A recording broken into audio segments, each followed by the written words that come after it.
From epic boss fights to silly translations of the game's dialogue, Hollow Knight is filled to the brim with all sorts of amazing mods to enhance your gaming experience and to give you fresh content to play around with. And in today's video, we'll be checking out the top 10 mods for Hollow Knight. Also, let us know in the comments below what you think your very favorite mod is in Hollow Knight. Consider subscribing and let's jump into today's video. Although Dead Cells may be another one of my games that just chills in my Steam library yet to be played, this mod is really fun and I really think that I might pick it up again because of this mod.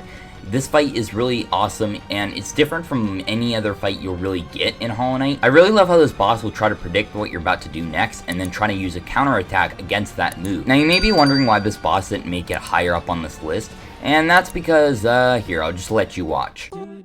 Basically, this boss can be easily cheesed just by hanging on the wall on the left and spamming attacks. Now, if you're looking for something to mix up the gameplay a little bit, what you're going to want to do is use this mod, and that is the Random Teleport mod. Every single 2 minutes or whatever set amount of time you make it, you will randomly teleport to a random room on the map, and it can mix things up, make things very confusing. You don't need to rely on any bench warp or no-clip mods either, because if you do get stuck, you can just wait it out until the next teleport.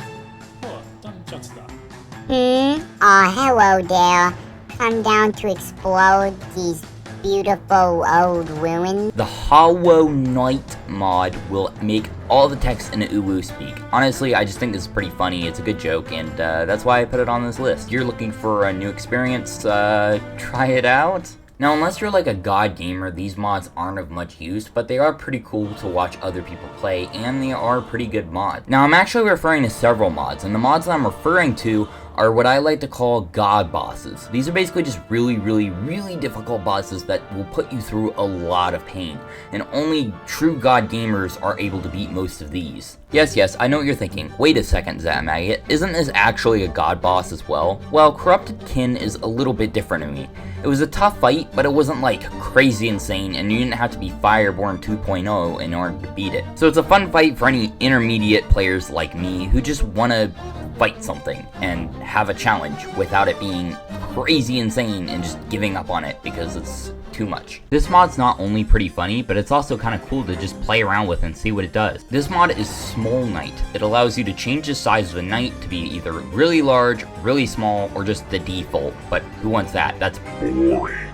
I also really like how the hitboxes match the size of your character, so it doesn't get confusing. I'm just gonna save you time and put these both in the same category because debug mode and bench warp are basically both used together most of the time. But debug mode specifically is what I want to talk about here because it's very fun to just dupe enemies, change your nail damage, and all sorts of fun stuff, maybe even change game speed to just see what you can do, and the sky's the limit here. In fact, speaking of duping enemies, I have a new series on the channel right now that I just started the first episode of, where I dupe enemies in Hollow Knight to see if I can beat them, basically infested areas, and I'm doing one area at a time. So maybe check that out if you're interested. The color palette mod does exactly what it sounds like it would do. It changes the color palettes of each area in Hollow Knight to make it much more vibrant and pretty looking. It also adds a new touch. This is basically the equivalent of a Minecraft shader, but in Hollow Knight, or at least the closest you'll get to it anyway.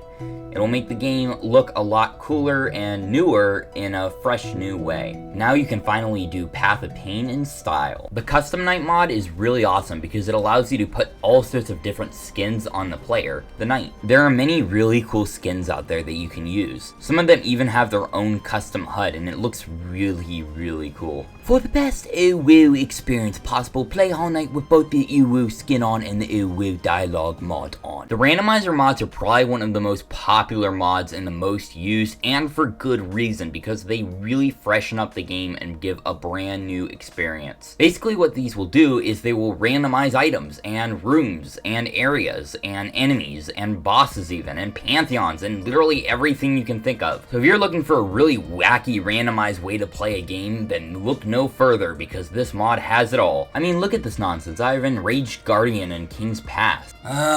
Is nothing safe anymore? Even the main menu's been Uwu-ified.